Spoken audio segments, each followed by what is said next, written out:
Why dip it up when you can dive right in? Why let things simmer when you can cook up a storm? Why live life in half measures when you can live it to the brim?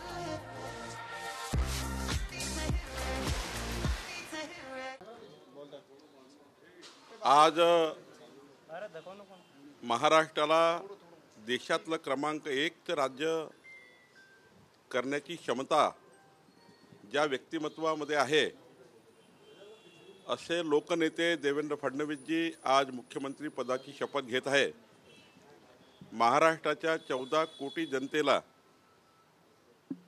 विधानसभा निवडणुकीमध्ये आम्ही जो जाहीरनामा दिला होता हा जाहीरनामा यशस्वीपणे पूर्ण करण्याकरता जाहीरनाम्यामधला एकही विकास सुटू नये, जे आम्ही जनतेला शब्द दिलाय ते शब्द पूर्ण व्हावे याकरता आम्ही आज महाराष्ट्राच्या 14 कोटी जनतेचे मनातले मुख्यमंत्री देवेंद्रजी आज शपथ घेत आहे।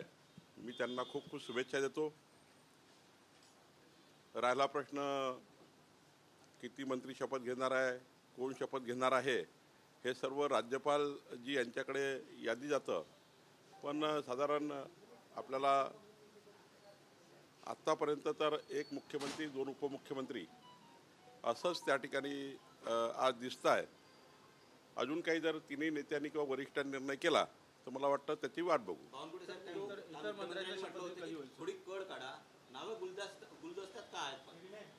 असं आहे की शपथविधी सरकारचा होतो आहे ना, आज सरकारचा शपथविधी जर मुख्यमंत्री 2 उपमुख्यमंत्र्यांनी जरी घेतला तरी तो सरकार त्या ठिकाणी स्टँड होतं, सरकार सुरू राहतं। शेवटी पुढच्या काळात निर्णय होणारच आहे। तिन्ही पक्ष बसतील, आमचे नेते बसतील, केंद्रीय नेतृत्व बसेल आणि एक चांगलं सरकार, जे सरकार विभागीय समतोल, विभागीय विकासाचे कामं, विभागाचा असमतोल, सामाजिक विकास आणि समाजाच्या शेवटच्या व्यक्तीच्या कल्याणाकरता काम करणे याकरता आमचं सरकार काम करेल।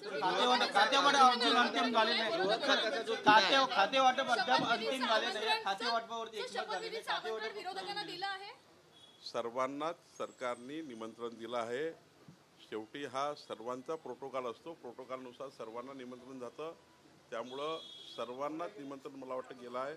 स्वतः देवेंद्रजी सर्वांशी बोलले आहे, त्यामुळं विरोधकांनी सुद्धा महाराष्ट्राच्या विकासाकरता सहकार्य करावं।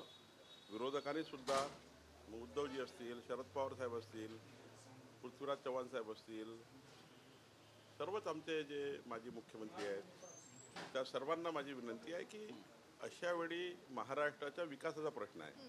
आज राजकारण संपलं आहे, निवडणुका संपल्या आहे।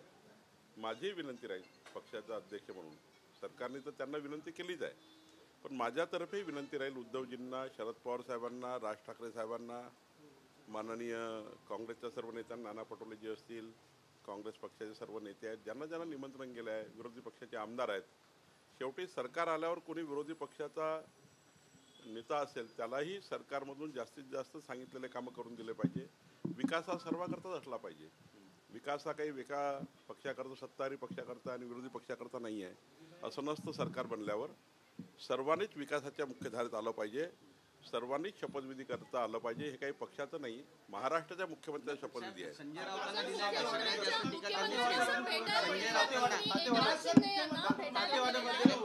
राऊतांना दिले का निमंत्रण? Why dip it up when you can dive right in? Why let things simmer when you can cook up a storm? Why live life in half measures when you can live it to the brim?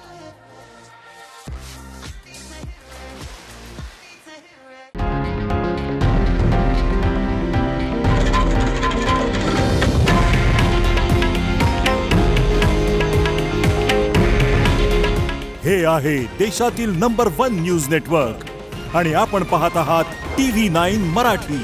काळजी तुमची, हित महाराष्ट्राचं।